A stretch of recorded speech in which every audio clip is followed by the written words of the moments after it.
Who let the dogs out? Who let the dogs out?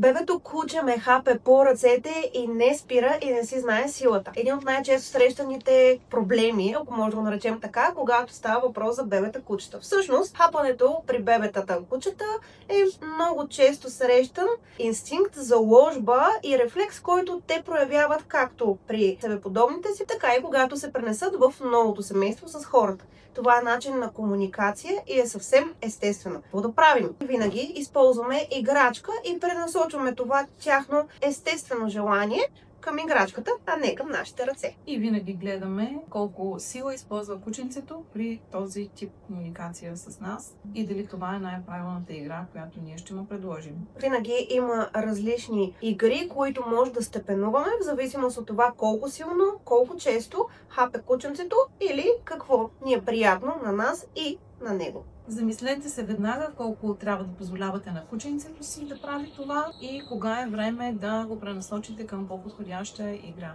вместо вашите ръце.